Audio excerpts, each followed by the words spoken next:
You may have to bring that video up, Miss. Let's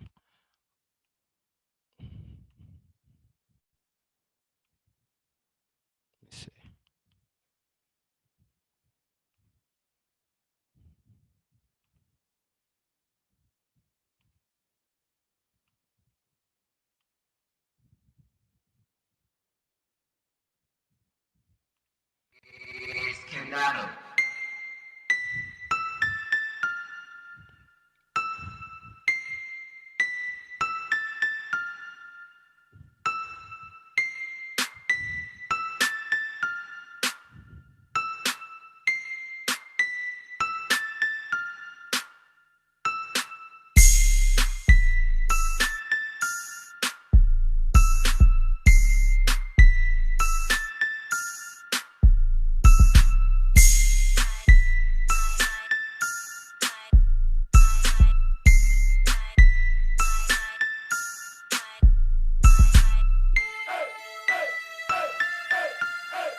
Who are you going to be? And if you'll notice, I'm not asking what are you going to do, but who are you going to be? I'm asking you about how you plan to live your life every day. How are you going to respond when you don't get that job you had your heart set on? For all of you who are going to be teachers, what are you going to do if the students in your class next year just don't respond to your lessons? For all of you going into business, how will you react when your boss gives you a goal that feels way too high? See, these are the moments that define us.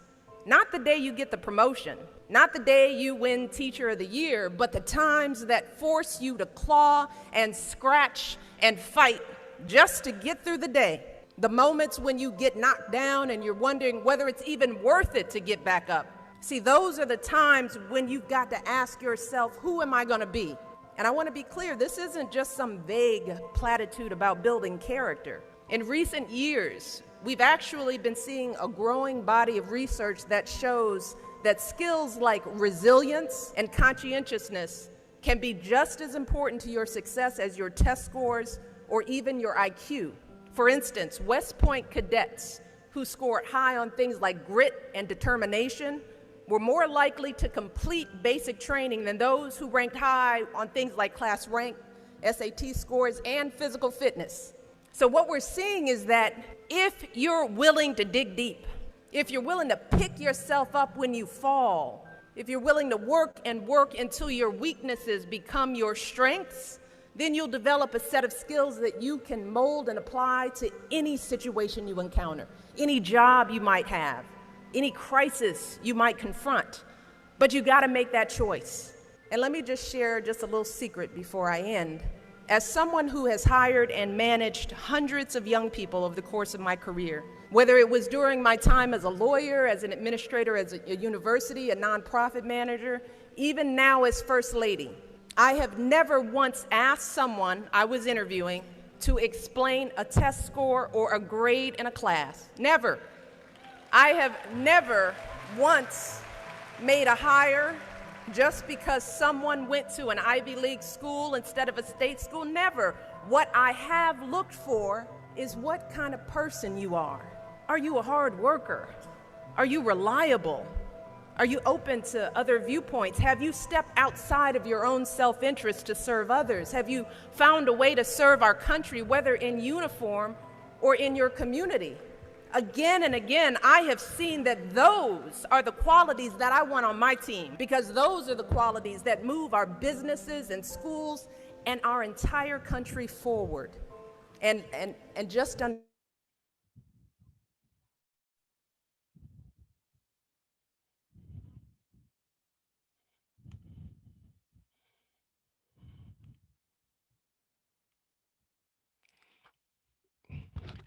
Good evening, everyone. Hopefully you liked the video. My name is Mike Nichols, the Program Administrator for Youth Development here in Newport News. And very shortly, we will begin our session on When They See Us, a conversation with students and staff about policies, practices, and perceptions of Black males and the impact on education and personal outcomes. But before we get started, I would like to introduce to you our guest moderator for this evening, Dr. Sabin Duncan. Dr. Duncan is a husband, a father, an educator, a native of Detroit, and creator of literary soul food. He holds a doctorate and educational specialist degrees from Eastern Michigan University and master's and bachelor's degrees from Hampton University. He is also a writer of nonfiction and has authored numerous books. Everyone, please welcome Dr. Sabin Duncan. Good evening. I'm glad everybody could join us. One thing we're going to do is we're going to leave this panel with some solutions, some inspiration, and more. We're going to bond as brothers because we're in this together. I'm going to start with a question, but I'm going to ask everybody on the panel to do it. But I want you to introduce yourself and then answer the question. The question is, in school today or this week, what's the biggest challenge you face? So I'll address a panelist. If you can then give us a brief introduction of who you are, and then tell us the biggest challenge you face in school or the learning environment today or this week. Let's start with Dr. Mills. And come off mute, really get started. Thank you, Dr. Duncan. Dr. Darwin Mills, administrator here in Newport News Public Schools, been the principal of Enterprise Academy, which is our alternative school, as well as now working with our extended learning initiatives, preparing for summer school.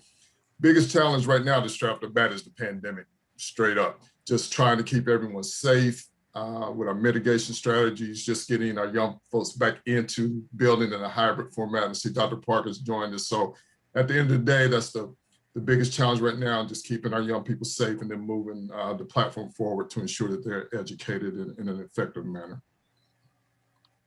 Thank you, Dr. Mills. Dr. Bird, would you mind introducing yourself and sharing the biggest challenge you face?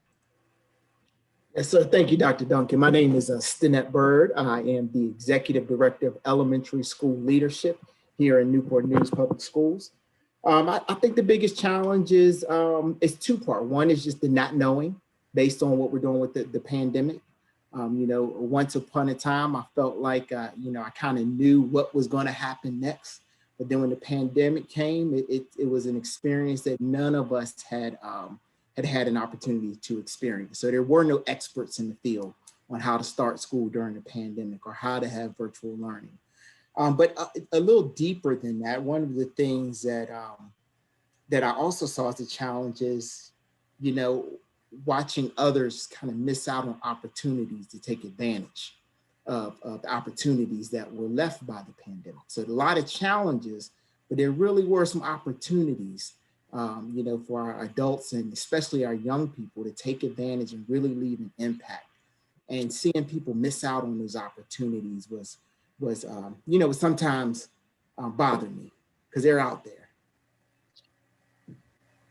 Well, one of the highlights of our panel tonight is that we have student voices. We're going to go to one of our students to introduce themselves. And again, the biggest challenge they're facing in their learning environment now. I want to start with Mr. Jay Ingram. Hello, my name is Jay Ingram and I am a senior at Woodside High School. I would think the biggest challenge for me right now, like Dr. Bird said, is the not knowing about what is going to happen. And this being my senior year, it was very hard to come to terms with not knowing how going into your senior year and how finishing up and going into college can this year prepare me. But I can say that it has prepared me a lot more this virtual because it has taught me how to be more independent and more prepared to do the work that I need to do when I go to college next year. Thank you, Mr. Ingram. We're also going to hear from another student, Mr. Yavin Johnson.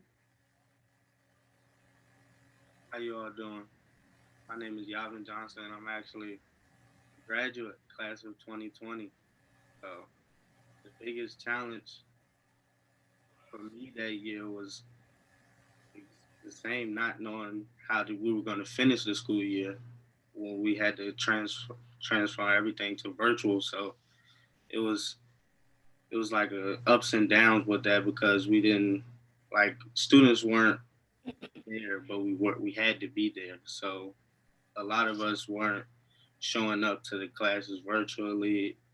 It was just not knowing how to go about the things since we were the first people that had to deal with the coronavirus when it came about, and it was hard trying to finish out the year, but I did it. So that was my biggest challenge. So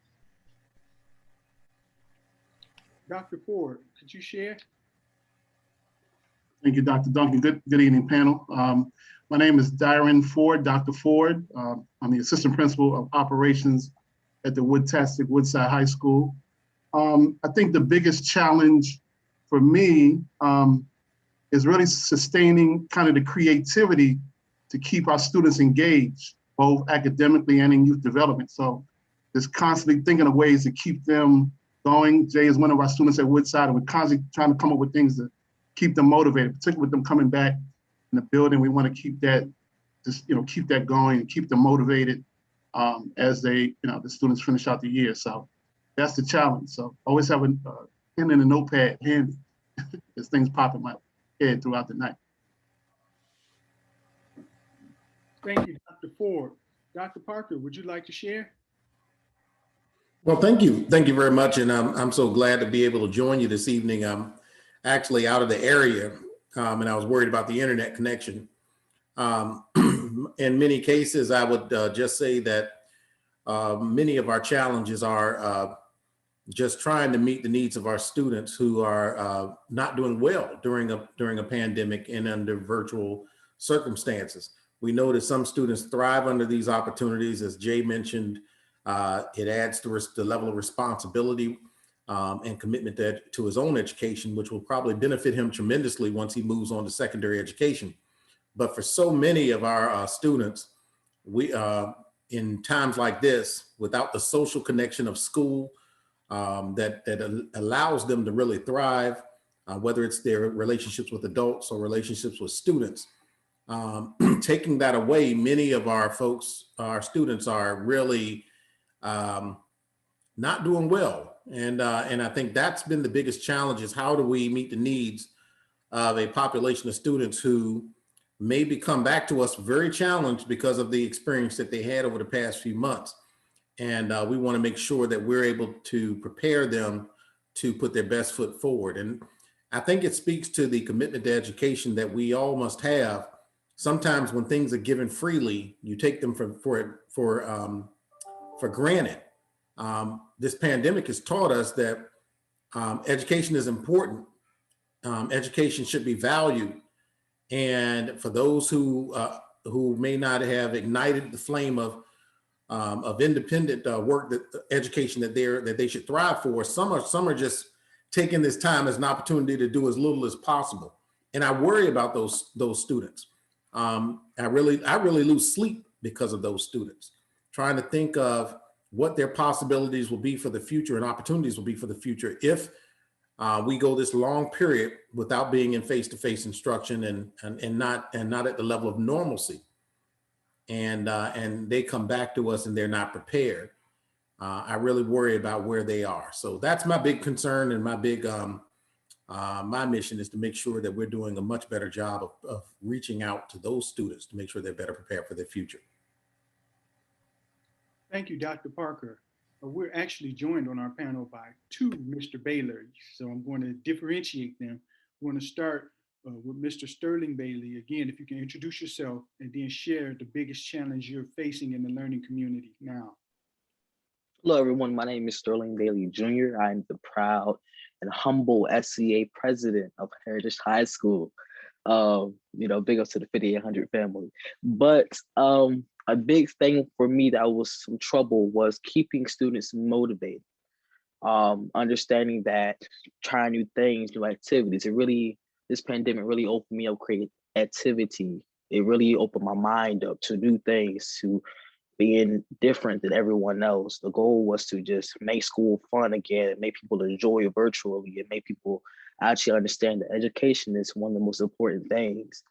This pandemic really has pushed people and pushed myself to be a better me, basically. And I believe that after this pandemic, we're going through hardship now, but there's always light at the end of the tunnel for us. Thank you, Mr. Sterling Bailey. Now we're going to ask Mr. Dimitri Bailey. Again, if you can introduce yourself and share with us the biggest challenge you faced so far or in your immediate learning community. So sorry about that. My name is Dimitri Bailey.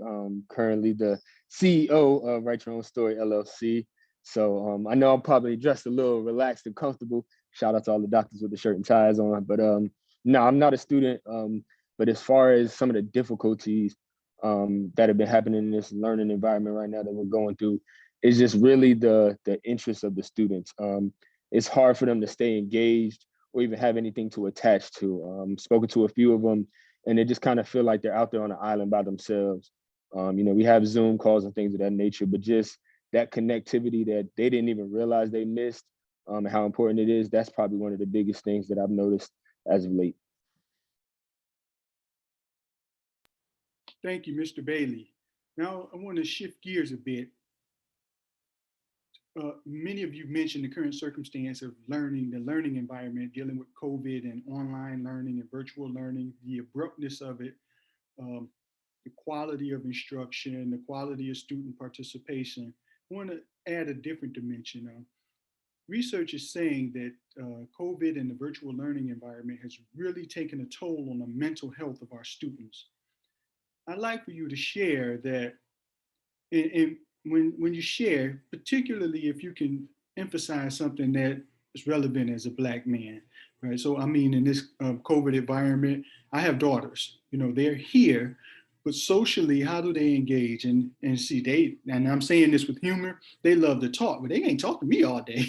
We got to get them to do somewhere else. But anyway, something that, addresses the mental health challenges that's unique to Black males in this COVID environment, and perhaps a solution or a strategy that you're using to persevere through. I want to start with a student voice. Mr. Johnson, can you start?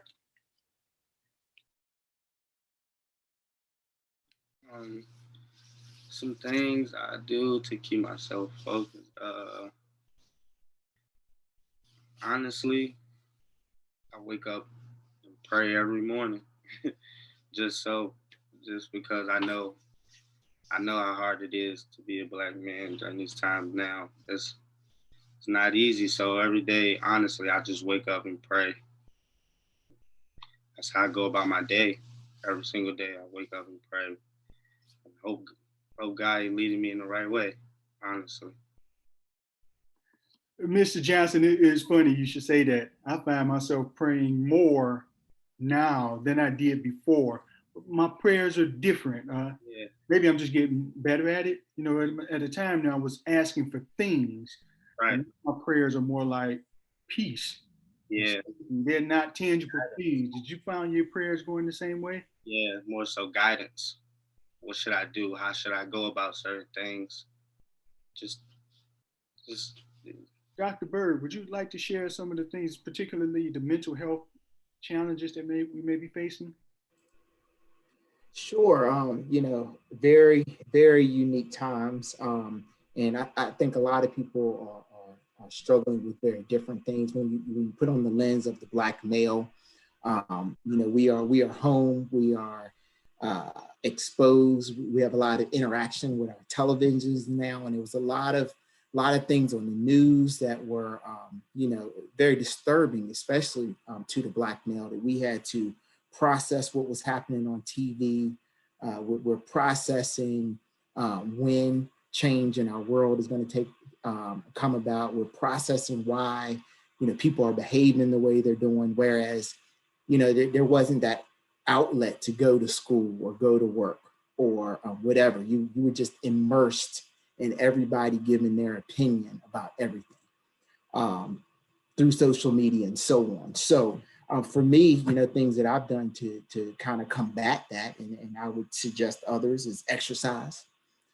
Get outside. It was during when the pandemic was first starting in that April timeframe. It was beautiful outside. Long walks, and that weather is coming back.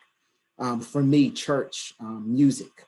I actually, when I leave here, I'm going to church tonight for band practice, and that's just something that is very important to me. It grounds me every Thursday night. That's a place where I just go and have my moment. And then I try to contribute to a positive work environment.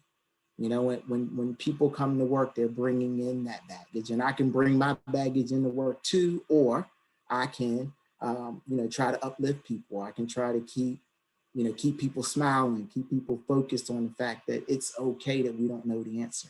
We're going to be okay. We're smart people. We're going to figure this thing out. Dr. Bird, you shared some really good ideas. I just want to double back on it. When you said church and exercise, are these things that you were doing or things that you picked up just since the pandemic? You added this to your life. I was already doing those things. I mean, when you're in a profession like ours where that's ever changing and ever evolving, I think I picked up on exercise a while back, but it has certainly been enhanced. I mean, it is, back when we were working virtually from home, to schedule, a 12 o'clock walk, from 12 to 12:30 and go for a walk in the middle of the day, was something that I added on to it. And it really helped me. I had the opportunity to do it, so I took advantage of it. Thank you, Dr. Bird. I'm going to shift to Dr. Mills. Again, we're looking at this mental health and particularly how it's impacting our young men and what can they do to kind of persevere through. And thank you. I really, truly, and this sounds like the cheap answer, but I truly have to echo Dr. Bird. Truly the things he talked about, and Evan as well, from waking up, just what I always done, my mornings meditation and workout. It's just, what I've done always. And I did take it to a new level, back to your follow-up question to him. We had shared this at a minority male mentorship meeting that we have once a month. I mean, I literally did like 1,800 miles of either walk or running from that end of March time to the end of the year. I mean, I have some little knick-knack injuries because I'm over 50 now. But the point I'm driving is just my time to, just release some time I needed for myself. And occasionally my wife would go with me as well. Sometimes you get that bonding time as well. But from a man perspective, it's just what I needed. I did some training in what's called trauma sensitive schools, been a little bit over a year ago in Milwaukee, actually a year and a half now. And we talk about these various things. It's hard for me to sit there and tell a person, you need to do X, Y, and Z. However, these are some good things to do. Journaling, meditating, reading more. And something that Dr. Bird said to me that really hit me, what I started doing is watching a few more documentaries. I'm not a big TV person, I just love sports. But sometimes those documentaries can be positive and they can also make you angry. So I had to battle, both, but it helped me with history. Dr. Ford is a social studies guy. I'm a math guy. He and I go way back with, we used to be housemates. And the point is I've learned history from him, but I'm doing the math. There's things now I'm seeing, and again, it gets me tight, but it also teaches me. And if we can have positive dialogue, like I get excited. I'm listening to Jay, Sterling, these young men, how powerful the thoughts that they have. It gets me really excited. And it's not about every young person being the exact same, but I'll leave this last point is still in birds of a feather. And I have to keep it real with everybody. Who is in your inner circle? And the biggest thing that's helped me too is reconnecting with my closest college friends on a little text strand.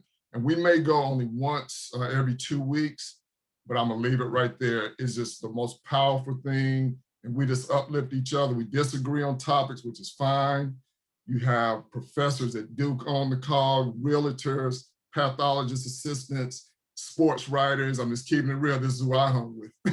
They uplifted me, and we're continuing to uplift each other. Hadn't talked in years, and we started this text strand, and this has become such a beautiful thing. So iron sharpens iron, brothers lifting brothers up, and watch who you hanging with. And I just think it helps you. Thank you, Dr. Mills. Mr. Dimitri Bailey, is it cool if I call you Coach Meach? Absolutely, I prefer it. Okay, Coach, I'm same question, but I'm gonna add Yes, a sir. different wrinkle on it. After listening to Dr. Mills and Dr. Byrd, I Okay. believe that these gentlemen had some pretty good habits in place. And then when they faced the adversity of COVID, they may have increased it or stepped it up. But some of Yes, those sir. good habits that they had in place. So, in your take in terms of addressing mental health, what's your take also on good habits in terms of how to deal with adversity? No, that's huge. And in all honesty, that is probably one of the biggest keys is to having, giving yourself those advantages ahead of time. Like for me, I got to a certain age where the music I used to listen to, I realized it wasn't going to do much for me. And it's crazy. I just had this conversation with my nephew last night, and he's playing Uzi and all this other stuff, and I'm just like, what are they talking about? And it's crazy because I did the same thing. And I can say that as an adult, like it does nothing for me. And when it comes to mental health, like there's certain things you can put in your system and listen to that will do something for you in that regard. Like there's audio books that'll help you. There's podcasts. I mean, even funny ones, and they'll be real deep and talk about some stuff, but it's still hilarious. Like I Am Athlete is a great one with Ocho Cinco and things of that nature. Just stuff that you can listen to and put in your ear and digest that is still fun relative, but then it gives you something else. Because the biggest thing to me with when adversity hits, all it does is kind of reveal what's inside. Like it challenges you, and if you don't have enough in there, that's when you kind of crack. And even outside of the pandemic and all of that stuff, there's so many things that that young people can listen to now, podcasts with people that are in their 20s or even their age, that can just give them some things to where their mental is stronger and then the adversity doesn't hit as hard.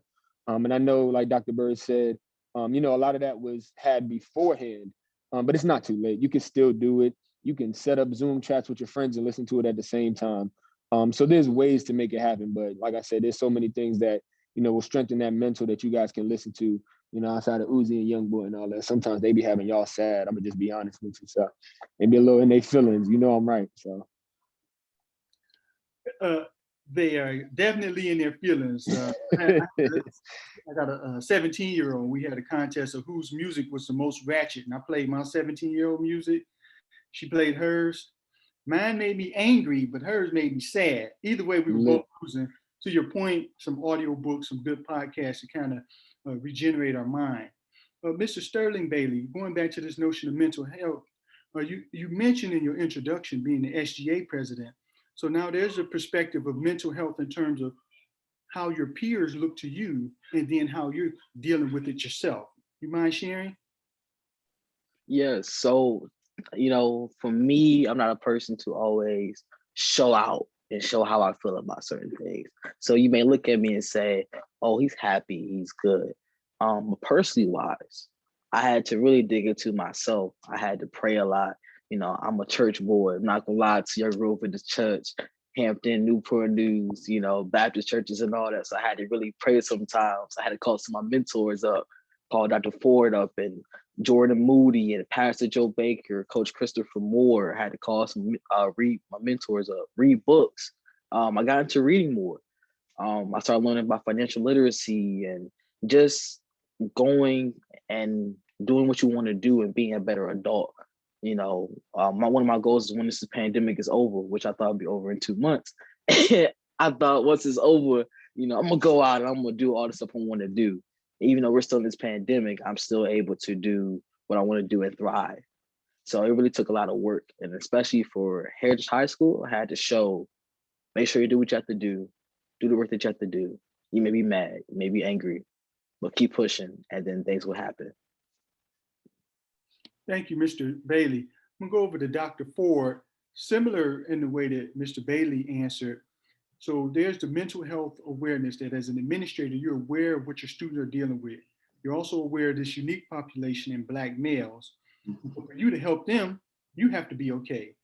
So in this case, dealing with mental health, What is it that's helping you stay okay? And then what is it that you're targeting for them to make sure that they're okay? Well, I did some great, just powerful words shared on so far on the panel. I think for me, there are two ways. One, I'm gonna answer the first part as a father. My son is a freshman at Tuskegee University, and he's on campus, no roommate. He's in ROTC, and I'm calling him like, dude, are you okay? Like, yeah, I'm good. Like, because I just want to make sure, like, mentally, he's okay because he doesn't have a roommate, and pretty much on the campus, everybody's isolated, other than going to ROTC where he's, with his, fellow cadets. And even with that, just really talking with him about just his self-management. What's your goal, son? How was PT? Did you make your time? So initially he didn't want to open up because he was having, which is naturally having a little struggles with it. A lot different in high school, a little bit more intense. And you kind of with grown men, on the college campus, but just constantly checking in with him and just really talking with him about his awareness. If you have a problem, give me a call, son.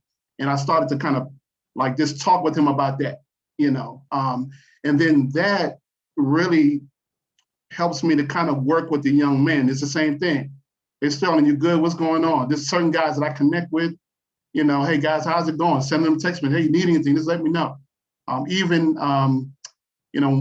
doing classroom observations, even though we're doing them virtually, just putting, messages in the chat, hey guys, give me a call if you need anything.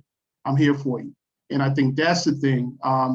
Even over the summer, I started a reading club with young men, and we just had a great time just talking about just what was going on in terms of social justice and things of that nature. Just having conversation, and they would have had the opportunity to kind of open up about how they felt about the world and what they felt they needed to do to make it a better place. So I think for me, just working with young men, I look at them literally as they're my biological son. My son, DJ, and even my bonus son, Kalen, who's at Virginia State, just constantly checking in with those guys. Hey, what's going on? What you need? Other than money, But just really making sure that mentally they're like in a good place, and if they stay and focus on their goals, like, hey, this is what you want to do. You have to stay the course. I'm here to help you. If not, I know a lot of people that can just connect with you. And here's the other thing too, and I end with this. Even some of my closest friends, every now and again, I'll send Dr. Mills a text at 5 a.m. Bro, you good? Yeah, I'm good, man. Yeah, like just really checking on everybody, and we'll spend an hour just texting each other. So I've even sent Dr. Parker a text. Hey, Doc, hang in there, man, doing a great job. Like, little text from little on me, but just checking on him. But I think that's important. Just really staying connected and just reaching out to your brothers. Like, hey, you guys good? Hey, need anything? Let me know. Whatever I can do to help. But I think that's important for me. Thank you, Dr. Ford. Yeah. Mr. Ingram, same question, but I want to make yours a little specific in terms of when you talked about challenges.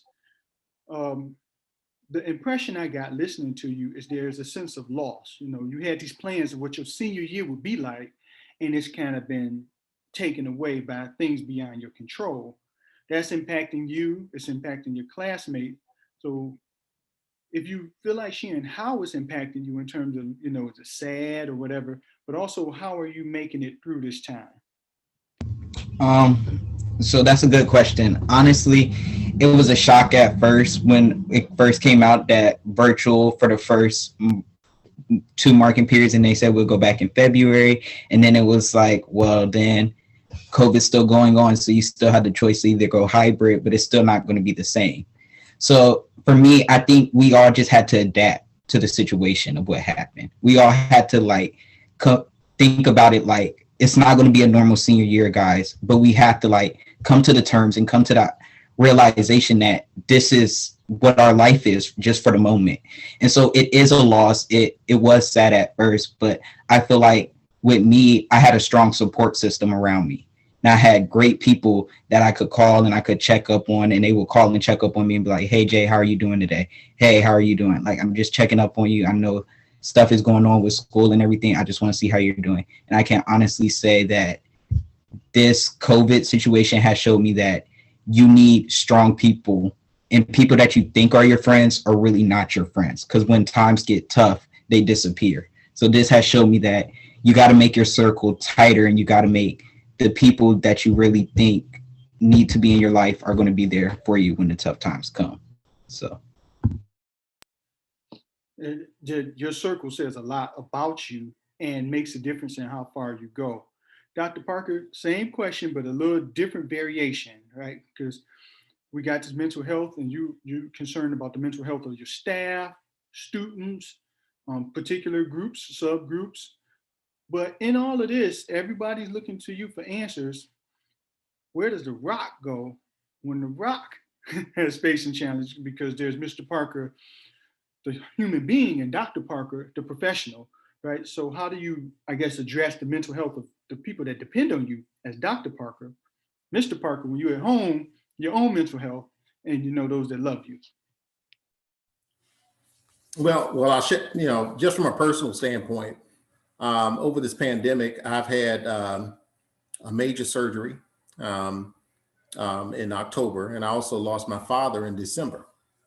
So I've had a lot of serious matters that have taken place over the pandemic that have required me to focus not only on my health but also on on the well-being of my family, while also focusing on the health and welfare of our students in our school division, making sure that we kept the main thing the main thing. I think in terms of, for those who are aspiring to be in leadership positions on their own businesses, or whatever position you may be in, where you will have people depending on the decisions that you make, and you have to be continue to be a servant leader and make sure that you're always checking back to make sure that you're involving the professionals that are doing the work every day and doing the heavy lifting. We learned early on during this pandemic that we could make better decisions by involving our principals and our teachers. We learned that by listening to our students, that we needed to step up our game in terms of social emotional supports that we were putting in place because there were students who were really dealing with some serious issues, not only from being in their homes, learning from home, not being able to rely on their normal social connections that they would have outside of the home and family. We had to make sure that we were very serious and very purposeful about the social emotional supports and mental health support that we provided our students and our staff during this time. So that the heavy lifting is, you can't be a rock until you make sure that you're also, healthy, that you're taking care of your immediate needs and your family's needs so that you can do the best work possible. So for those students listening, just remember that how you take care of your health, how you eat, how you what you put in your body, and whether you take the time to exercise. It's what you do when people aren't looking that are going to matter the most in terms of that. And your mental well-being relies on your health, and your emotional well-being relies on how well you take care of yourself and how you take care of your body. So you have to manage stress. The older you get, you have to continue to remember that stress is a real thing, and it has real repercussions on your emotional and physical health. So, and the funny thing about this pandemic is we've put students in a positions where they are under a lot of stress because of the workload, and they told us this, because of the workload that they're getting in their virtual classes is much, they're getting much more work to do, and I think our students would agree to that, than they would normally get during the regular school year when they're managing their workload, going to school every day and seeing their teachers every day, because everyone's trying to fill those learning gaps. But there's a lot, they were feeling stressed from a lot of the work that they were receiving in virtual learning. And we wanted to make sure our teachers were aware of that as well early on, that our students were feeling stressed and overwhelmed. And we needed to make sure that we can do everything possible to make sure that if there's anything we could do to take some of that stress away, we need to do that. We did that during exams. When we started having some issues with technology, we started making sure that the exams were not going to be weighted over so heavily that they would severely impact students' grades. We wanted to make sure students understood that, hey, Initially, we wanted the exams to be, take the exam, do the best you can, but we'll still take the highest grades you have as an average. But then we had some technical issues and we had to just get rid of the exams altogether. But we wanted to try to relieve some of that stress that students were having. So that's something that as a Black male, we have to understand that stress is real. We have issues with hypertension, high blood pressure. These are hereditary things, but they're not death sentences that we would have. We have to manage those things, and we have to manage them even more as we get older. But we're starting to see that as young men, we're putting a lot of stress on our young men as well. Thank you, Dr. Parker. You know, persisting and surviving through COVID has really changed all of our lives. And yet, a common trend is that for some of the survival strategies that you guys have shared, was that it was things that you were already doing and you ramped it up, made it better, or were more intentional on it. So that's facing a challenge that we're all familiar with, COVID. But there's a different challenge that all of us are familiar with also, and that's the educational experiences of Black men. Nationwide, there's a discrepancy in SAT scores, right? Nationwide, there's a discrepancy. And when I say a discrepancy in terms of what the norm is, and if you do a subgroup of white males, if you do a subgroup of white females, Black males, we see these discrepancies in academic performance, we see it in attendance, we see it in college acceptance. So now that we got, so we addressed COVID, now these particular issues. So for the administrators, I'd like you to put it in perspective of a challenge you face as a student, and then answer it in this terms of, as an administrator, I'm ultra sensitive to zero in on this to help our young men. For the students, I really want you to share with the administrators, this is something that we need. They may be aware of it, they may not, they may be able to direct you to where you could get help. And so I want to go back to that question to administrators. In the sense that I'm a former kindergarten teacher, right? And as young men, we didn't show affection, right? So as a kindergarten teacher, I would hug the little boys, I would rub them on their head, tell them I love them. And I was intentional in doing that because I saw it was a deficit for me and my peers when we were growing up. We were really clingy. We had emotional needs that weren't being met. So I was intentional on trying to meet those needs for the students I serve. So again, for our faculty, if you could say, I experienced this when I was a student, I'm intentional on doing this, particularly as a Black man. And then for the students, if you could say, hey, we need some more of this. We got it? All right, I'm gonna start with you, Dr. Bird.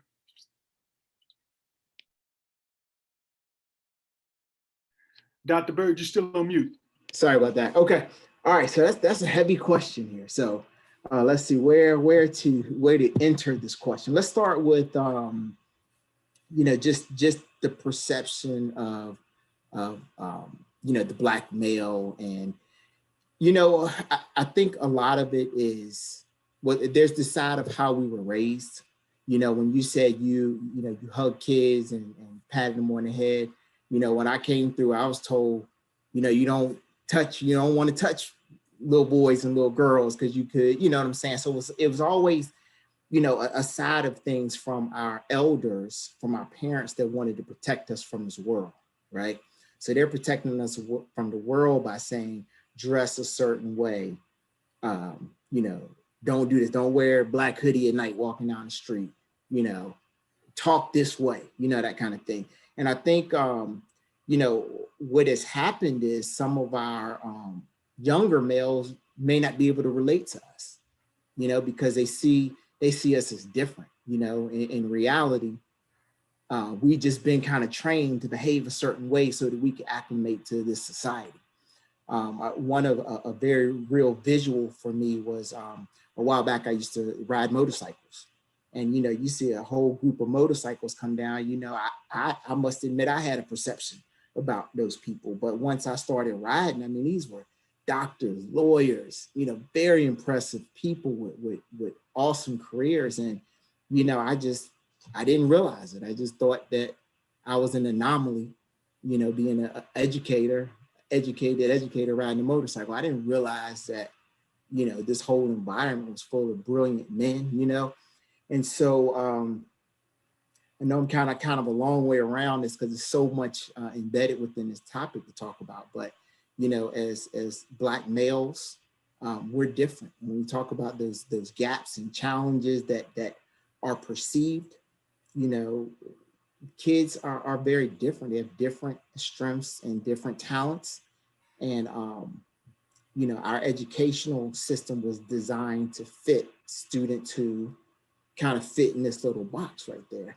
And, there's something beautiful about not fitting in the box, and so we're learning and we're growing as educators. We're learning that, it's okay if a student is better able to attend if they're not sitting in the desk for a period of time. They get up and walk around and move around the classroom. So we're learning so much, and I'm seeing so much growth in our students. And I know we have a long way to go, but those are the things that us as educators, our eyes are wide open now, and we are evolving every day. And I'm really proud to see the gains that we've made in helping all students. Thank you, Dr. Bird. I know I'm reframing the question and saying, Sure. again, as an experienced educator versus what I experienced. So when I was in middle school, I was constantly berated by a particular teacher. My grades were terrible. When I became principal, I wrote up a teacher. You will not yell at the kids and get in their face. You're not going to do that, right? And I'm going to take it. You want to do union, all of that. You can't embarrass them, humiliate the kids like that. Because I had been humiliated, I was really vigilant to make sure that the kids didn't. Now, that didn't mean that the kid wasn't accountable for what they did wrong, but they don't have to be disrespected like that. And so as I'm going to shift to Dr. Mills.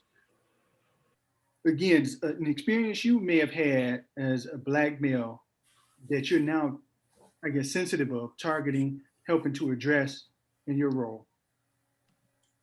Ooh, like I said, Dr. Bird said it was heavy. I don't know if y'all can see this quote behind me. I'm just trying to get out of the way a little bit. Education is not a preparation for life. Education is life itself.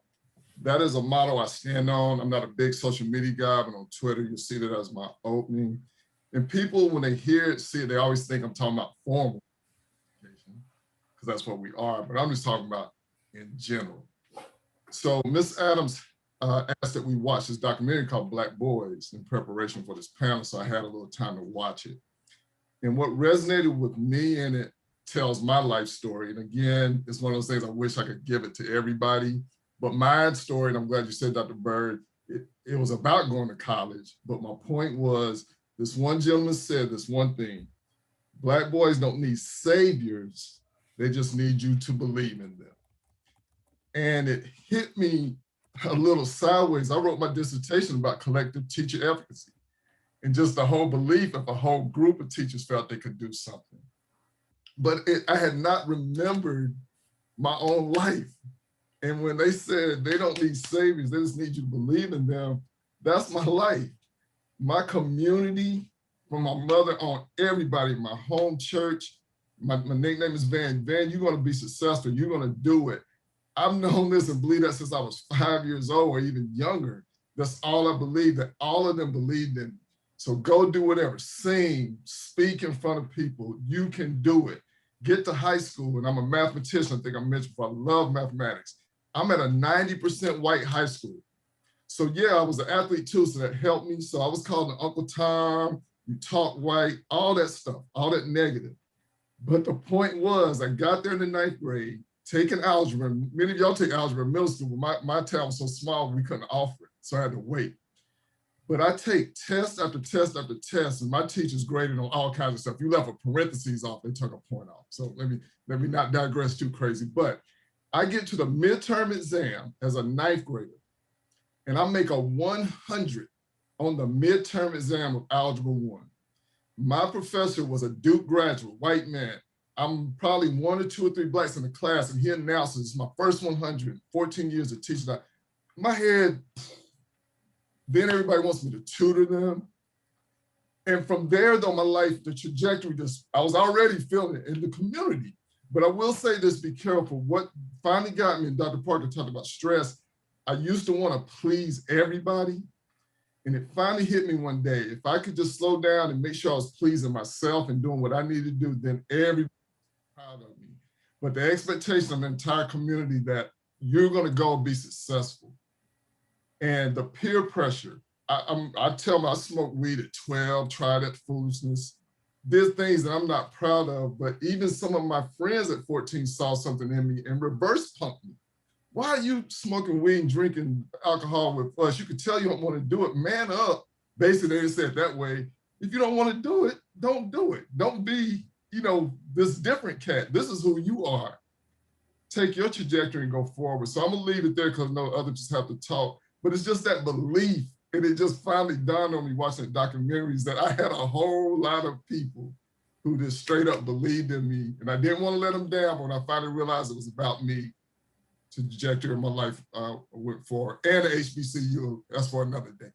Bless y'all. North Carolina Central University, by the way. Dr. Mills and Dr. Byrd, you're dead on target. We're going to shift gears and hear a student's perspective. In this case, I'm going to ask Mr. J. Ingram, what is something that you not necessarily suffer some, but something that you feel targeted towards you that makes you feel a certain way, and how would you ask for help?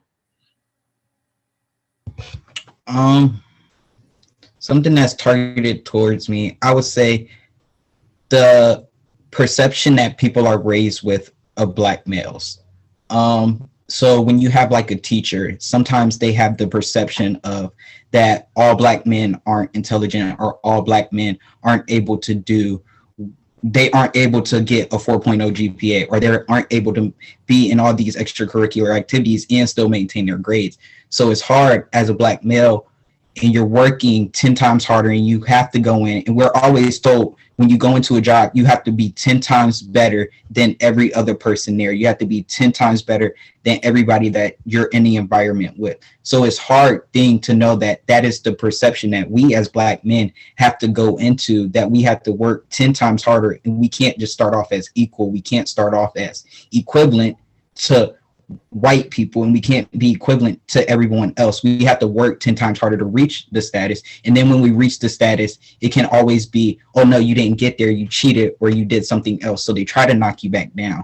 But then when we do something great and magnificent at the end, we have to realize, like Dr. Mills said, we do have people that have lined us up to be great and have lined us up to be successful, because we came from kings and queens, we came from princes, we came from the richest man in Africa. The richest man in the world came from Africa. So we came from kings and queens. We have that blood, we have that royalty in our veins. So it's for us, we just have to know that the perception that people think about is not who we are. We are more than the perception.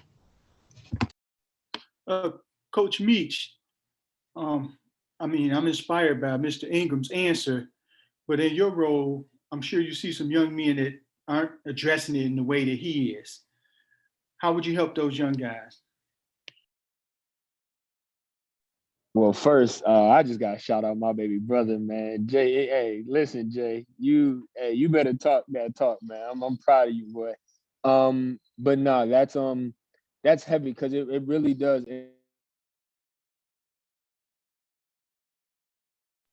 Coach Meach, you're on mute. Okay, can you hear me now? You good?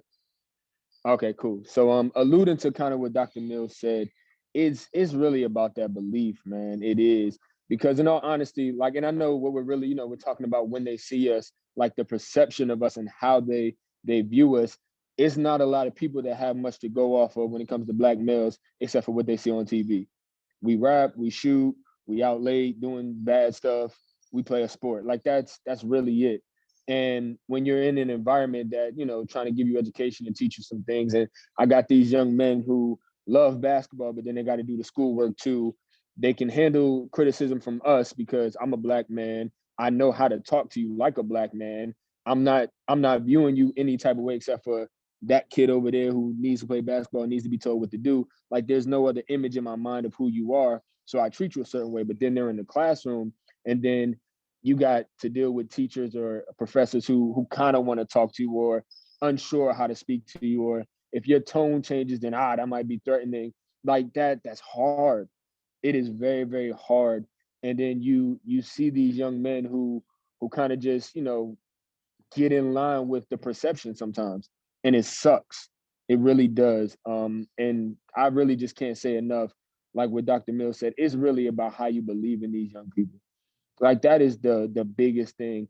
I mean, there's love involved with it and everything. You can put all those other stuff, but you believe in them, I mean, you change everything. Like to be able, because I mean, mind you, the topic, when they see us, the thing that, and I know a lot of these men up here, these doctors, my apologies, y'all are doctors, y'all earned it. I know a lot of them up here, it's really the way they see these young men that changes things.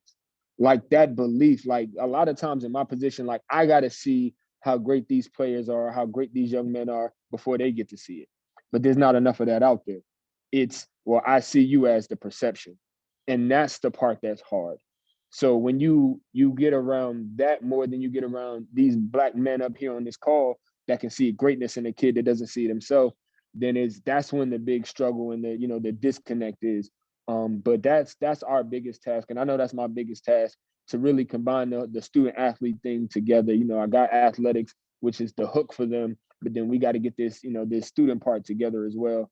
And it's just that belief, that holding them accountable to a standard that they don't even see, and not to fix them, not to change them, but to raise their expectation of themselves, to not fall in line with the misconception of Black men, because that's just not us. Like Jay said, man, we came from something entirely magnificent. Like I want to sound like myself. We're dope. Like I'm be honest, that's who we are, man. And to be perceived as anything that's just not happening. So it's our job to fight that. Thank you, Coach Meach. Yavin, I want to go a little different in terms of, like, we were listening to Jay's response. I'm sure that you got some peers who have absorbed the negative thing, and well, everybody says I'm this, so I must be that. How do you keep from doing that? And then how do you, I guess, encourage, support them to come around? I had a good support system, honestly, too. I had people around me who cared, who believed in me, and that was one thing I didn't really have in school. I didn't have as much teachers who believed or who I could relate to. So just my family just being in my ear constantly, like, you don't have to take the route that anybody else is taking. This is your story, so you tell it. It's not about anybody else. And I just had the right people in my ear who wanted to see me be a better me, honestly. And my friends, I try to talk to them anytime we ever talk, and I try to tell them, like, anything you see, that's not what you have to do. You can choose to do stuff your own way. You can go about it however you choose to go about it. You don't have to follow everybody else. And that's all. I had people in my ear who was telling me, you don't have to follow anybody else. You're your own man. So do what you want to do. And I just wanted to be a better person. So I chose a better lifestyle, honestly. Thank you, Mr. Johnson. Mr. Sterling Bailey, similar question, but we're going to harp on your role as SGA president, and we're going to harp on the fact that you said you're a church boy. So you got to deliver a message. You got a peer, classmate who has absorbed the negativity and started defining himself in that way. You know better. How do you encourage a friend to turn it around? The first question I always ask is, why do you feel this way? What makes you want to believe that because someone has said something about you, you want to believe it? And once I go into that and they tell me, because maybe it's something that touched me, I say, well, do me a favor. How do you see yourself? I know how do you see yourself? I know for me, people see me, I work out a little bit, or I may do something in school. They see me as, a lawyer or a doctor or something. But, that wasn't something that I want to do when I was younger. Now my goal is to be a lawyer, but that was something I didn't want to do before. I asked them, why do you see yourself in this type of way? Why do you allow people to generalize the way you want to be heard or spoken in America? Not just in America, but as a Black person or Black male or Black female. Why do you want to be this type of way? I know for me, someone went to me and said, well, I'm going through troubles in my household and school-wise, I'm having a hard time in school and people are telling me I should just drop out. I said, well, why do you want to drop out? Because they said so. I said, well, how do you see yourself? And they said, well, I see myself as maybe a doctor or a lawyer. When I said, so there's a scripture in the Bible. It says, Joshua 1, have I not commanded you to be strong and courageous? Do not be terrified, dismayed, for the Lord your God is with you wherever you go. So once they told me that, I said, well, you have to be strong. I told them, I said, you have to be stronger than what you think you are. You have to be able to have courage and not fall down. The world will try to knock you out. The people will try to talk about you and say that you're not going to be someone that can move forward. But understand that as a Black male, we are stronger than what the world perceives us to be. We was here first. We was the one that built up America. For 400 years straight, we have not had justice, but understand that as a Black male, we are different than everyone else. And once I explained that to them, that's when people started opening their eyes and really saying, okay, I'm gonna be different than what people say. Let the church say amen. Dr. Parker and Dr. Ford, I'm gonna switch the question a bit. And I really want to not only zero in on Black men, but when you see young men perhaps irresponsibly engaging in the way they deal with women, right? So one of the issues when I ask the young men, when their friends have taken on the negative image, right? So now as a educational leader, you see a young man who feel like it's cool to be a player or cool to disrespect the ladies. So not only we got to address the behavior, we got to change the narrative. We got to get this young man another way of seeing. Dr. Park, you want to take a stab at it first?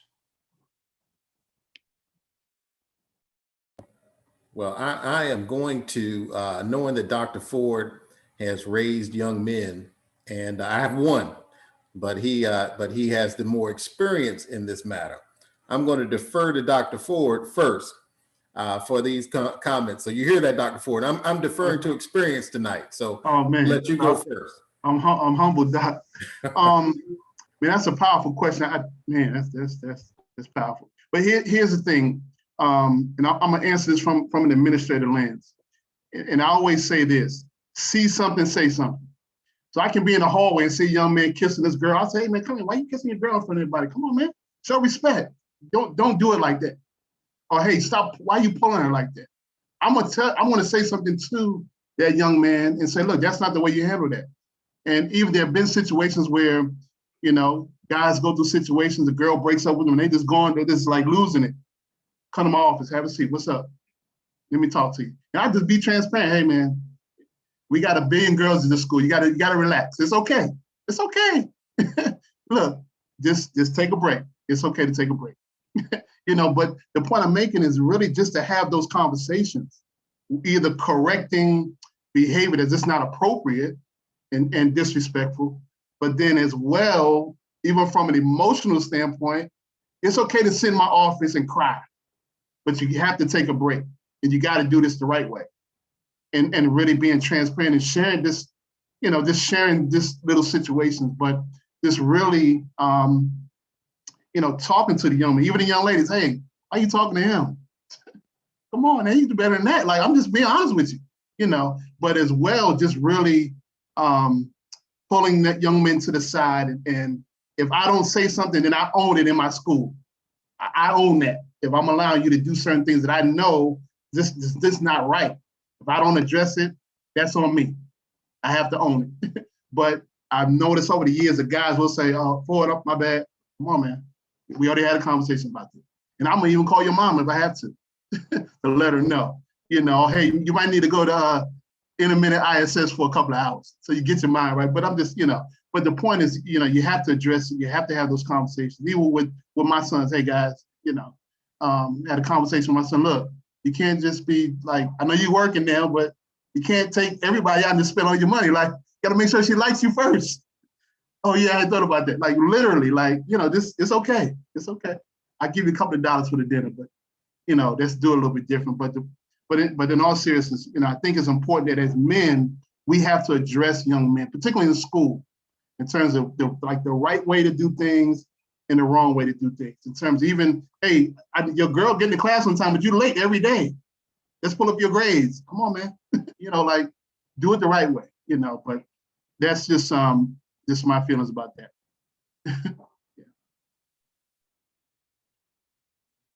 From my Dr. Duncan, you're from on my mute. perspective, I worry about our young men today with their relationships at early ages with young ladies because one, the internet and our culture, music industry, and everything else seems to devalue women in many ways, and I think sometimes at a young age, young men may not see that as just entertainment, and they may think that that's the way things really are, that women are commodities like the nice car or the nice clothes or the nice shoes. And I worry about that mindset. And I worry about the young ladies having that mindset as well, that everything's about getting money and everything else. So I just hope that, the right people are talking to our young ladies, which is why we have Bloom Empowerment Week Month and Female Empowerment and Male Empowerment Month, so that we can understand that the value of women is tremendous. And I want our young men to think you will have daughters one day. So you don't want to treat young ladies the way that you will not want your daughter to be treated. And think of it that way. I tell my son this, and this is exactly what I tell my son. I said, listen, you don't have to be the best dressed person. You don't have to be the shop. You don't have to have the slickest tongue, and you don't have to, have the prettiest face, even though we know we do. But being a gentleman doesn't cost anything. It costs $0 to be a gentleman. It costs $0 to hold a door for a young lady. It costs $0 to open up the car door or to tell them how nice they look today. You can be a gentleman and get much further in life than you ever be by trying to be Mr. Tough, Mr. Tough guy around the ladies and all these things. So I stress to my young men, and I stress to young men that are listening tonight, it costs $0 to be a gentleman. And if a lady doesn't respect and understand what a gentleman is, and they go after a thug, that's not necessarily the young lady you need to be chasing behind, because you don't need to be a thug to get her. The bottom line is you need a young lady that's intelligent, that wants something out of life, that understands her worth. And then you need to be able to treat her with the respect that a gentleman would provide, that would allow you to be able to have a reasonable relationship.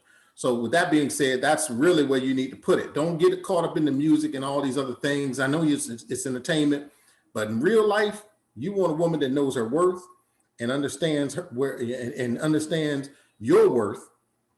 And you got to be a gentleman. You have to be a gentleman in order to be a male in society today. So that's my advice in terms of that. Never put your hands on a young lady. There's never any good reason to do so. So if you ever go there, you're already wrong. And if you ever find yourself there, you know that you don't need to be with that person, and you're already wrong. So with that being said, those are my comments for our young men regarding our young ladies. I'm gonna bring back some other concepts that we addressed, but I want to build on this relationship with young ladies. This notion that we are acknowledging challenges that Black males face does not mean that Black females don't face these challenges either. They have a set of challenges. I want to go back to this. So, okay, Black females face challenges that are unique to their female experience. Black males face challenges that's unique to their male experience. Students that are going through gender identity questions, they face challenges that's unique to theirs. But earlier when we were talking about COVID, a number of us responded by reaching out and being support to other people and being supportive to them, whether it was text messages with a friend, checking up on our son, that supporting them actually in turn helped support us make it through this COVID time. So I want to open it up. And then, so after this round of questions, then I'm gonna go to the questions in the Q&A box. So in this, we're facing challenges. I'm asking the question in this way. You're facing a particular challenge. A young lady, a classmate, a peer is facing a challenge. In respect that we're all struggling through something, can you share a time when you supported somebody else and how you were blessed in supporting them? Let's start with Mr. Sterling Bailey.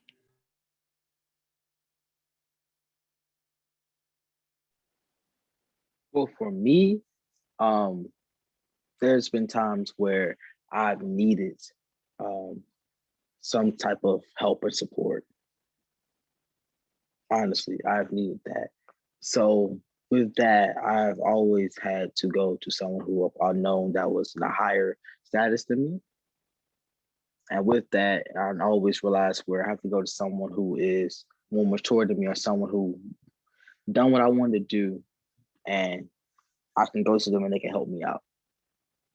So I know, for example, if I need help, Dr. Ford, I know I can email him easily.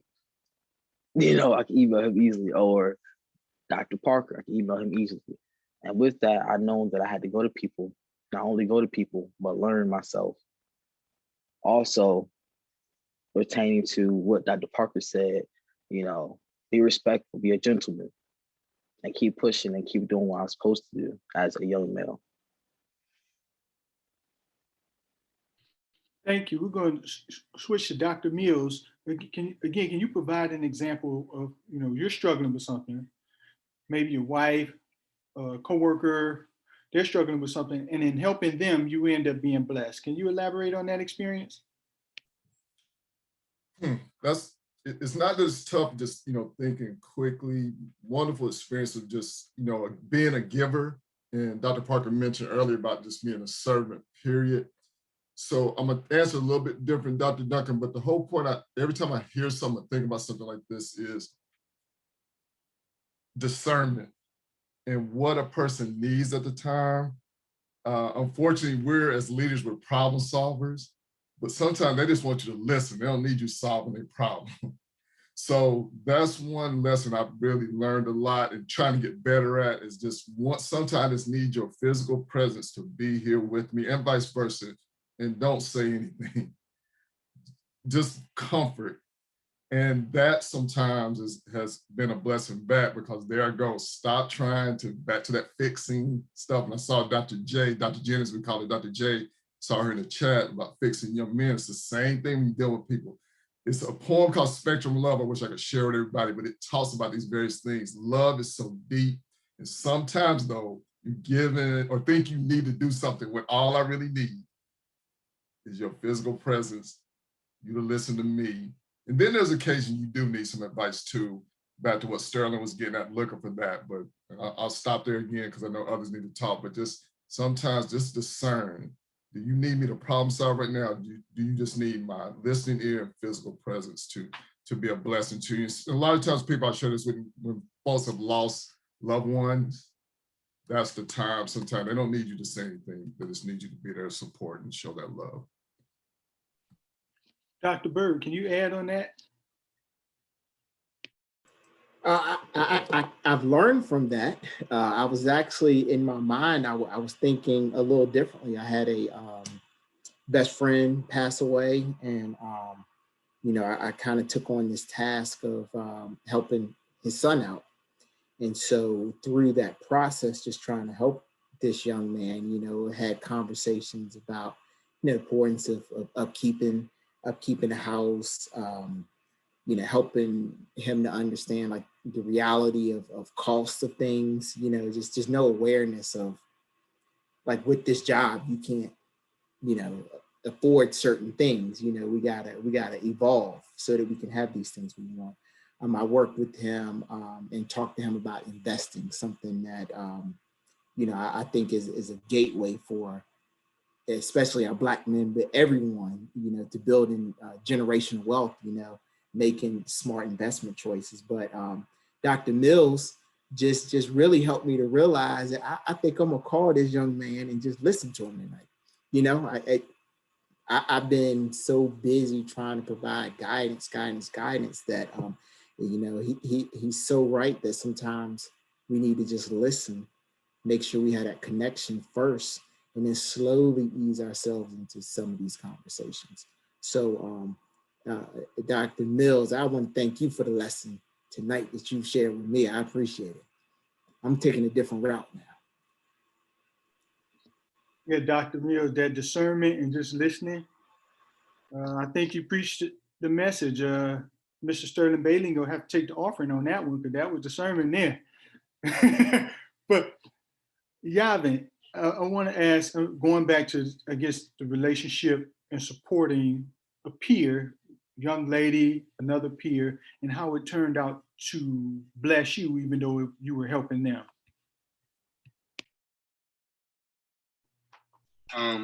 I had my senior year in Minchville. I had met a junior on the football team, and we related to each other in numerous amounts of things. Just both of us being young black men, and he had one night he had told me he was going through some things at his house and needed somewhere to stay, and I told him like we're brothers now, so you can come stay at my house. So as long as you need, it doesn't matter. You're welcome. You're welcome over here. So by that, like a few weeks go by, he had called me and he had told me he appreciated me so much because he didn't have nowhere to go, and he was telling me that he was about to do something he was going to regret, and if nobody was going to tell him that he could come be there for a while because he didn't have nowhere to be. So from that point on, after he had told me that he appreciated me just for being there for him because he didn't have nowhere to go, it changed how I looked at a lot of things. Like just being there for somebody is all they really needed. And I didn't experience that myself with my friends. They weren't there for me when I needed them the most. And that's where I thought I could pick that up and be there for somebody when they needed me the most, even if I couldn't do anything for like providing with money or anything. It just felt good. So I'm going to take the same question and being there for somebody else, but I'm gonna tailor it back to the students. One of the things that we address in terms of how people perceive Black males, and sometimes teachers, staff, they bring these biases with them, and the way they treat you or treat the Black males, it can be pretty tough. So we're going to ask whether the students have success in dealing with that, or the faculty or the administrators to share, student-teacher relationships, how to navigate that. And if you can, add in why is it important to see teachers, administrators that look like you. Let's start with Dr. Parker. Well, this one goes back several years. I mean, since I've entered the role of administration, I was dealing with this specific topic. You get students in the office many times who felt that they were either disrespected, there was no relationship with the teacher. And unfortunately, at that young age, sometimes our students don't know how to deal with adversity, or a person that doesn't see the true value of who they are, which is what many of our young men have said. And I think Yavin said it earlier. I went through the same experiences as a young man where I felt that my guidance counselor when I was in high school, and I've had teachers who didn't necessarily see me as who I was and the potential of what I could be. So when you get that kid in your office and they legitimately did something in that class that warranted getting into the office, but that relationship will not be fixed until everyone understands the role that they play in the dynamics that are taking place. How do you coach not only the teacher, but also the student, and building with and working on those interpersonal pieces that need to take place. And as an administrator, I worked with students. I would sit down and talk about, hey, what happened? What was your role in this? And then they had to take ownership of that first. So young men, if you're listening, whenever a situation takes place, the first thing and the most purest thing you need to do is understand your role in this situation. Now, I always tell students, that life gives you a reflection of what you put out. So if you're walking in and you're always on defensive, or if you're looking tough and you're being hard, you get the reflection of what you're displaying. If you smile and you're pleasant and you greet your teacher every day, and we used plenty of terms, playing the game, whatever you want to call it. But if you're pleasant and you present yourself in the right personality, hey, how are you doing today? Yes, ma'am. It's okay to say yes, ma'am, or yes, sir. Presenting yourself to an adult and giving deference in that relationship allows that person to relax a little bit more and treat you differently. Okay, but we don't teach those skills. Sometimes life teaches those skills to us through a lot of hardship sometimes. And it's up to administrators, it's up to our teachers to help our students learn those skills, because you will need them in real life. People don't necessarily owe you anything when you first meet them, and they judge you on first impression.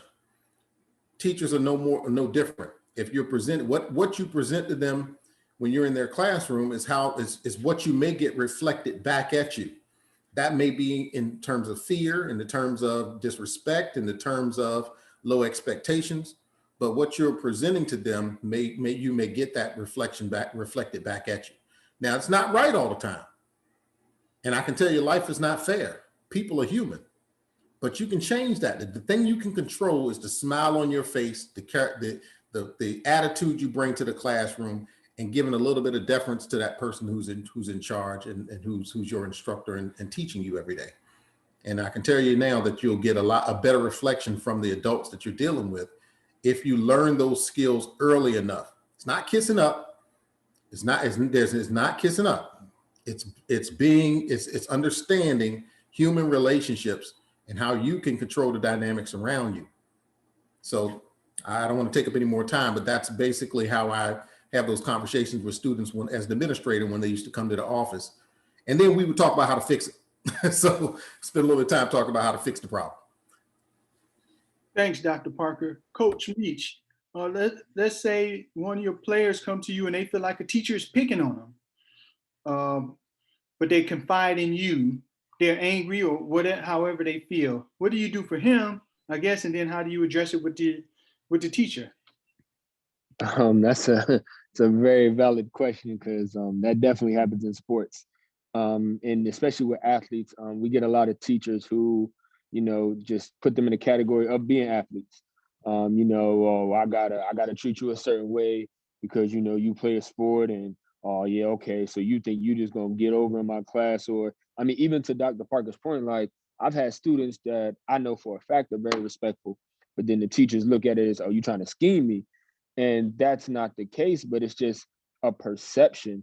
And it sucks because a lot of times I'm in the role where I have to respect, my colleague, but then I also got to go to bat for this kid that I care about. And a lot of times the number one thing that these players or even students in general, they want to know you have their back.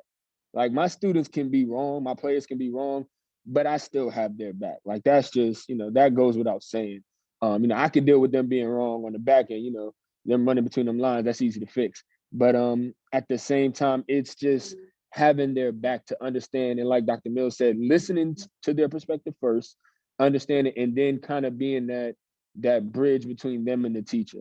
Like sometimes, and I'm gonna be honest, because I know it was brought up in some of the chat, like sometimes these teachers need to be set, I don't want to say set straight, I don't want it to sound harsh, but at the same time, they need to be told, like you're looking at them the wrong way, or you're perceiving what happened the wrong way. Like we just got back from a road game yesterday. I didn't get to my house until 2:32 at night. And my guys had to call me for check-ins at 9 a.m. Like I know that smile on the face and everything's supposed to be there. I wasn't smiling at 9 a.m. when they called. I was absolutely upset. I'm like, listen, I'm still sleepy. Y'all could have been a little late today.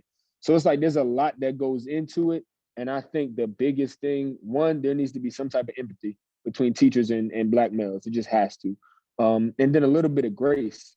Like if you don't have that relationship there, I think that's the biggest key missing when it comes to teaching somebody. Like it's hard to teach without a relationship. Otherwise, it's just two people that don't want to deal with each other. And that's really my biggest thing with them. To Dr. Parker's point, I do have to, teach them sometimes, you got to know how to play the game. You got to know how to get along just to, to go along and, do what you got to do. But at the same time, there's also a misconception that a lot of times that's my biggest fight. Helping teachers understand that, they are athletes, but they're not just athletes. They're way more than athletes, and they need to be treated as more than athletes as well. Thanks, Coach. Dr. Ford, what do you think of this idea? As adults, we deal with this notion of dealing with the police, right? And they pull us over for nothing. But we got to survive, and that's different than being right, right? Sometimes our young men may be approached by a teacher, staff member, and it's a notion of like surviving the moment versus, I guess that comes back to Dr. Mill's discernment versus being right. How would you convey that? Maybe even you've conveyed it to your son, or how would you share that with the young men? What I would tell the guys, the young guys, and I've shared this with a lot of young men at schools I worked at. If you feel like you're getting that upset, just come to my office. Just come to me. I'm gonna be that person. Come to me. Let me know what's going on. Here's the thing. I'm gonna go to the teacher myself and say, hey, so-and-so had an issue. What's going on? If he's having an issue, please send him to me. I would rather you come to my office, just have your moment. But I want to be that person that you can come to. And if I'm not available, then there's some other people that can also you can connect with. It may be another teacher, maybe a coach, it may be the custodian, it may be the secretary. I've had multiple people in a school that are able to help young men that have just challenges with teachers. But I think the thing that I always believe is important, and Dr. Parker jogged my memory on this, I think as an administrator, I have to speak up for the young men, even if they're wrong. Like I have to go to the teacher and say, look, I know you had a bad day, but let's talk through this because, hey, he's coming back to class. He's coming back. I mean, depending on the situation, it's always situational, but we have to try to work with this young man. But if he has an issue, please send him to me. Let me work with him. I've even had situations where we've written that like a plan for certain kids, like send him to me, nobody else, whatever the case may be. But I think that's the thing that I really stress to young men, hey guys, just breathe, think it through, and just go to someone. I'd rather you walk out of class and come to my office and let's figure out what's going on versus just making something so small, like it's not even worth it, just really having that conversation. So I think it's so important for teachers to really we have some very talented young men in Newport News Public Schools. I mean, there's some great young men, but they just need an opportunity. They need a chance to express themselves or find that, just be that person for these young brothers. I think that's so important. I know Dr. Mills and I, when we taught for a lot of years at Ferguson at Ward, we were like, there's something in my class, like, it's okay. Just take a break, just chill. It's okay. We don't want you to get in trouble, And a lot of people didn't agree with that. We caught a lot of headaches over there. Hey, what are these guys doing? Like, it's okay. I mean, whatever. We're here for kids. We want to be the model of that. We want people to see that we're doing it as well. I'm not just sitting in my office all day. I'm out and about with kids as well. So I think that's so important. You got to model it. You got to speak up. Dr. Bird, you want to add? I do. I just want to just jump in and say that, there's the teachable moments, and so what has happened is that young man tried it his way and wasn't successful, so now we have an opportunity to say, all right, the way you expressed yourself or the way you handled that situation, it didn't work. But we also got to realize that it may not be wrong. Their approach may be right. So from working with the kid, it's like, all right, so here, let me give you some other tools to add to your basket. If yelling at the teacher didn't work, next time let's try A, B, and C.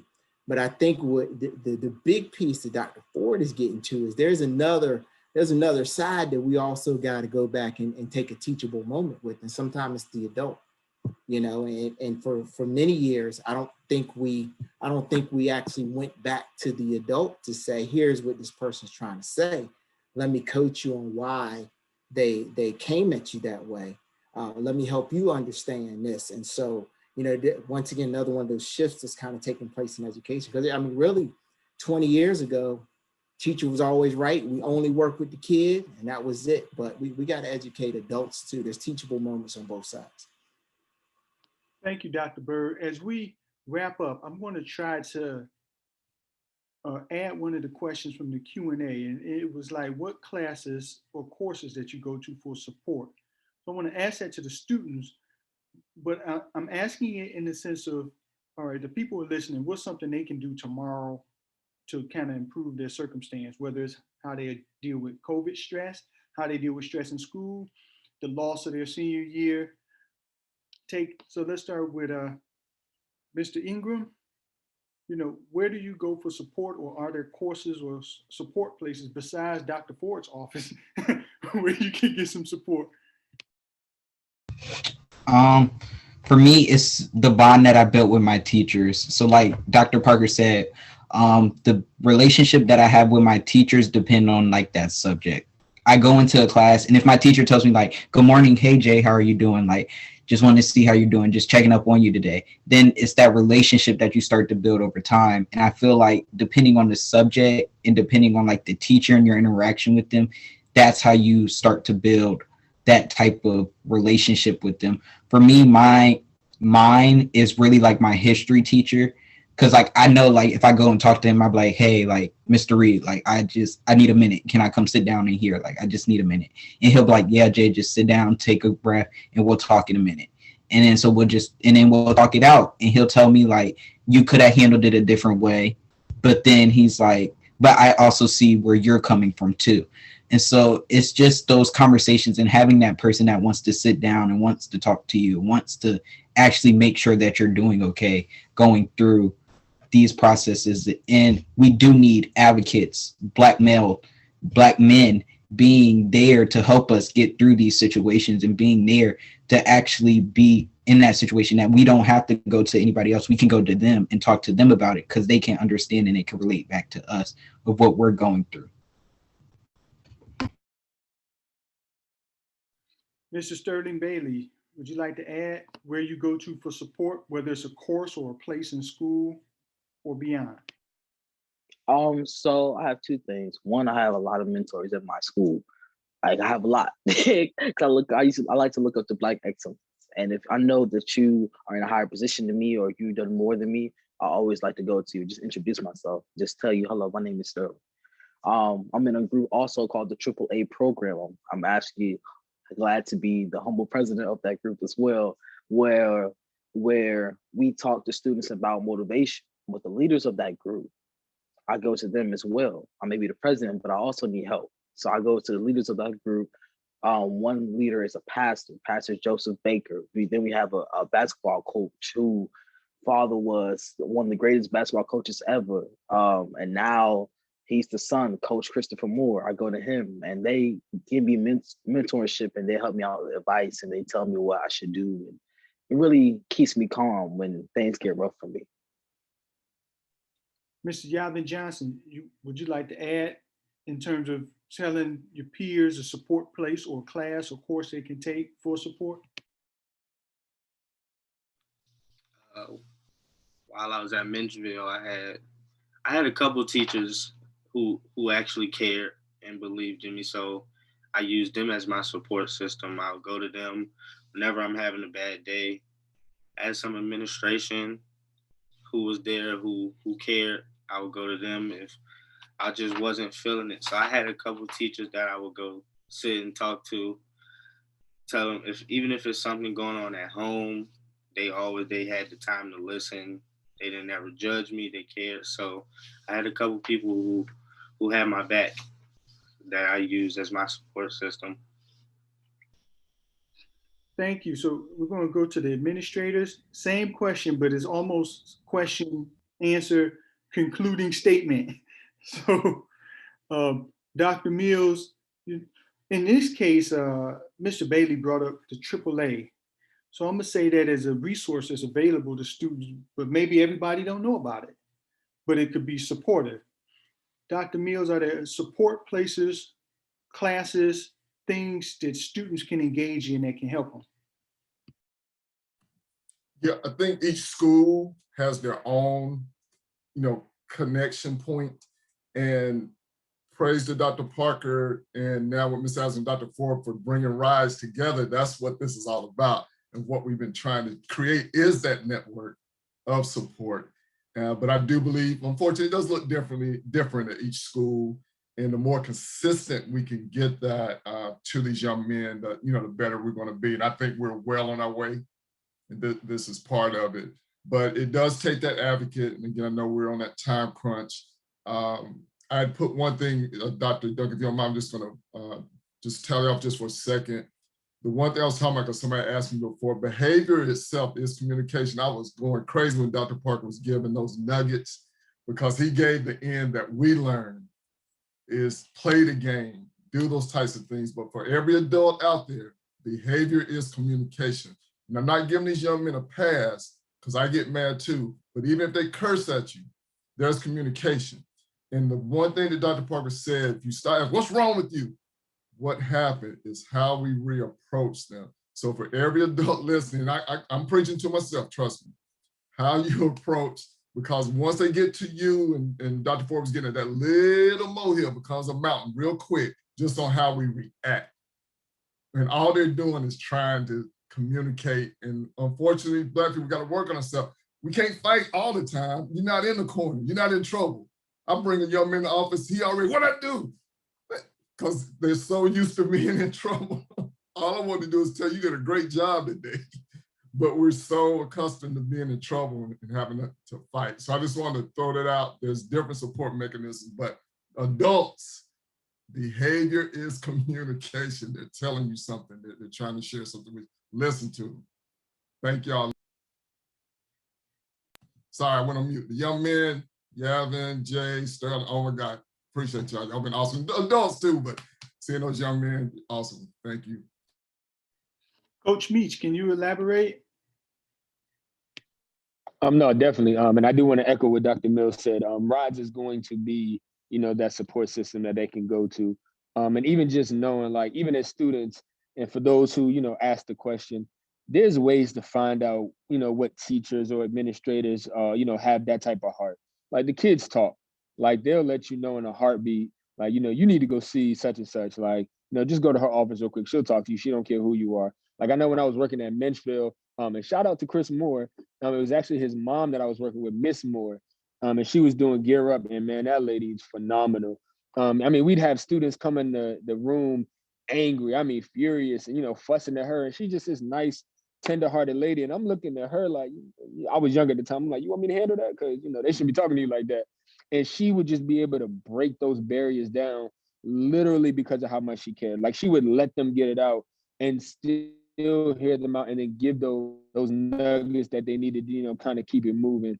And like a lot of people said in the chat, we need more of that. Like there's just, is not enough, but at the same time, that's what we're building through this network and things of that nature. So for those listening, just watch, RISE is going to be moving in and you know exactly who to go to, but there's somebody, I don't believe there's one school that doesn't have people that are like that have their heart. Maybe not enough, but there are people out there. So, kind of put your ears to the, to the streets and kind of find out, who could you go to, who's good at listening and being there for other students. And I guarantee you, they got a big enough heart to be there for you too. So, kind of find that person for you. Thanks, Coach. Dr. Bird, resources or support for students? All right, I hope you don't mind. I'm gonna take a little different approach with my closing remarks. I'm gonna kind of go back to what you initially said, just advice to all those who are listening or will watch this later. Just make sure, find yourself a mentor, and trust that person. Realize that there are a lot of people out here who you may not know that care deeply for you. If you have an issue, we talked about interactions with teacher. Just because that person doesn't go and jump on the teacher's back doesn't mean they're not there to support you. Sometimes we have to do things behind the scenes. You have your teachers in the building, your coaches, you have your administrators, but there's other people walking around Newport News Public Schools that care about you. There's people like Dr. Parker who these things, even meetings like this wouldn't happen without his blessing. He's making sure the teachers are receiving the kind of culturally relevant training that we've been talking about tonight.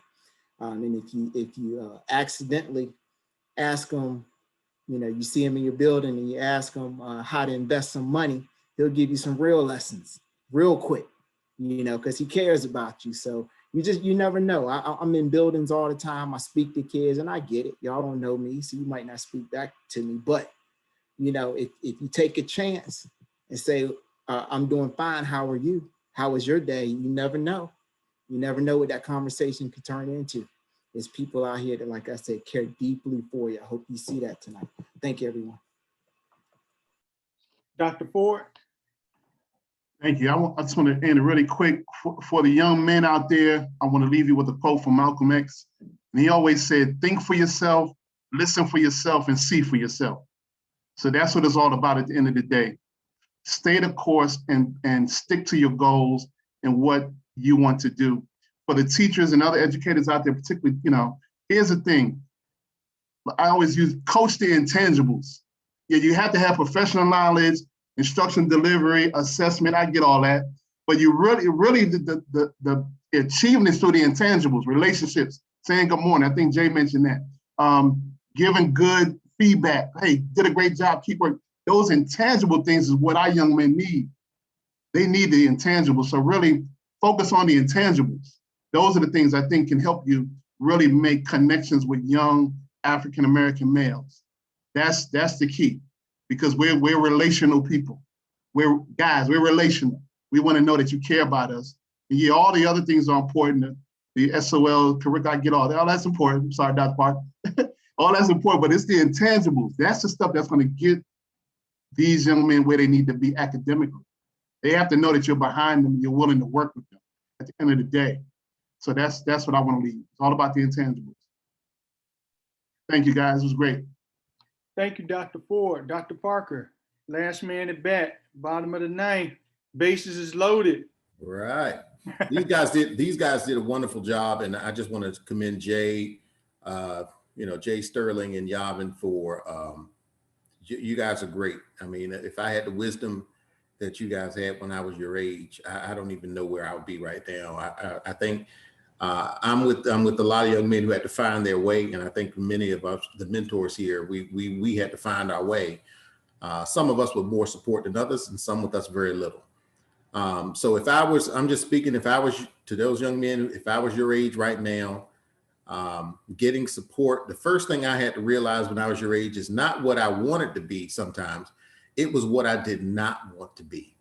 I had to figure out who I did not want to be before I really figured out who I wanted to be.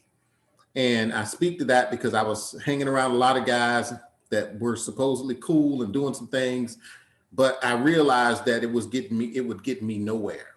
And I think once I made that realization and I started putting myself around people who had similar aspirations and goals, I think that started putting me on the track to be in the right direction. So what I would say to you is that you don't have to figure out today who you want to be in 20, 30 years from now.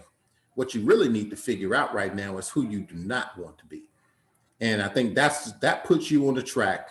Dr. Bird mentioned getting a mentor, the intangibles, building the skill set, start smiling. I grew up in the projects, and I grew up in rough neighborhoods. We didn't smile a whole lot. We had to look hard, so we did. So wasn't a whole lot of smiling going on when I was growing up. I learned how to smile. I think I probably first smiled when I went to college. But I realized that the girls like it when you smile, have a good personality and smile and greet people, say hello, be a gentleman. Start learning those skill sets now, because your personality and your social skills are going to get you just as successful as your intelligence and your education. They'll open doors for you that you don't even know about, just because you can manage social interactions appropriately and you can be respectful and you can open doors that would normally be closed to you. But if you aren't working on that skill set right now and you're trying to be hard, we're telling you there's another way to do it. And that's what the intangibles Dr. Ford was talking about. So I'm going to close tonight. There's one thing that I read that I saw the other night. I would be remiss if I didn't share it. And I think every Black male in this country needs to see this documentary. It's on TV right now. It's called Amend the Fight for America. Will Smith is the moderator for that. It talks about the 14th Amendment, and it really puts the Southern society in perspective. If you want to understand who we are and the challenges of our people and really understand the power of Frederick Douglass and who he was, really, I think every young man in America needs to look at Amend the Fight for America. And it's showing right now, I believe it's Netflix, but I may not be wrong there, but look it up, view it this month. This is our empowerment month. And somewhere down the line, we're going to have a conversation about that documentary. I know Mrs. Adams is going to set that up for us. So, and I'd like to give her a shout out. Ms. Adams, thank you so much for putting this forum together. Mr. Nichols, Dr. Ford, for all you do. Thank you so much for your support of this Empowerment Month. So that's it. And Dr. Duncan, thank you. You were an excellent moderator tonight. Kudos to you, sir. Thank you so much for keeping us on track. You're welcome. Thanks for having me. It was a wonderful time. Awesome team. Definitely a pleasure. And if I could, I would just like to say, I would like to thank Dr. Duncan for being with us this evening as you have navigated through this very important topic. And hopefully we look forward to working with you again in the future. And I would also like to thank all of our guest panelists and also to everyone who is watching, so we appreciate you as well. So have a great evening. Thank you for tuning in. And this will not be the last time that we have one of these sessions. Thank you. Have a great evening. Y'all have a good one. Good night, y'all. So Dr. Duncan, Good night, yo. Great job, Dr. Duncan.